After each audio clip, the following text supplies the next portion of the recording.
అద్దంకి నియోజక ప్రజలందరికీ నా యొక్క నమస్కారాలు. నేను మీ మందా శ్రీనివాసరావు, స్వతంత్ర అభ్యర్థి, అద్దంకి నియోజకవర్గం. అంబులెన్సు డ్రైవర్సు, అంబులెన్స్ వారు ఆ యొక్క అంబులెన్స్‌కి సంబంధించిన ప్రభుత్వ, ప్రైవేటు అంబులెన్స్ ఎవరైనా సరే వారు చేస్తున్న పనిని మనం దయతో గుర్తిద్దాం. వారి యొక్క ఉద్యోగాన్ని వారు నిర్వర్తిస్తున్నారు. వారి యొక్క కర్తవ్యం, సేవా గుణంతో కూడుకున్న ఉద్యోగంలో వాళ్ళు చేస్తున్నారు. ఒకసారి ఎప్పుడైనా ఒక 5 నిమిషాలన్నా, లేకపోతే ఒక నిమిషమన్నా ఒకసారి గుర్తు చేసుకున్నామా వాళ్ళ గురించి? వారికి మనం గౌరవిద్దాం. ఆ విధంగా మనలోని భావాలను ఎదుటి వాళ్ళతో పంచుకున్నప్పుడు, ఎదుటి వారిని సంతోషపెట్టడంలో ఉన్న గొప్పతనం మరొకటి లేదు.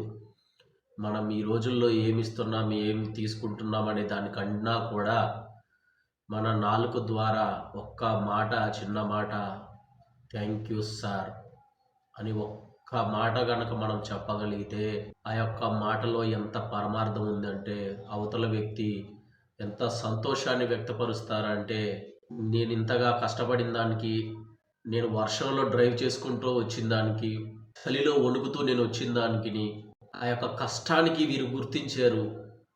ఆ ప్రాణం నిలబడింది. నా వల్ల ఆ ప్రాణం నిలబడింది అని ఆయన లోలోపల ఒక సంతోషాన్ని ఆయన దిగమింగుకుంటారు. ఎవరితో చెప్పుకోలేకపోయినా నా వల్లే ప్రాణం నిలబడిందని ఏ అంబులెన్స్ డ్రైవర్ కూడా చెప్పుకోరండి. ఏ అంబులెన్స్ వారు కూడా చెప్పుకోరు. నా వల్లే ప్రాణం నిలబడింది, నేనే చేశాను, నేనే వెళ్ళాను, నేనే అక్కడికి పోయింది ముందుగా అని ఏ అంబులెన్స్ వారు చెప్పుకోరు. ఎందుకో తెలుసా? సేవ.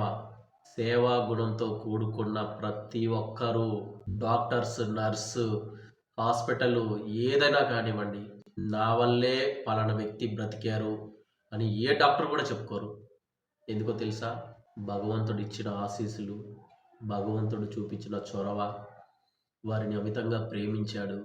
వారికి వారికి సబ్జెక్ట్‌లో కూడా అదే ఉంది. స్వార్థంతో కాకుండా నిస్వార్థంతో, సేవతో, ఒక ప్రాణాన్ని, తోటివారిని బ్రతికించాలనే తపనతో వారు సేవ చేస్తున్నారు. కనుక ప్రజలారా, మనం ప్రతి ఒక్కరిని గౌరవించుకుంటూ ముందుకు వెళదాం. ఇట్లు మీ మందా శ్రీనివాసరావు, స్వతంత్ర అభ్యర్థి, అద్దంకి నియోజకవర్గం.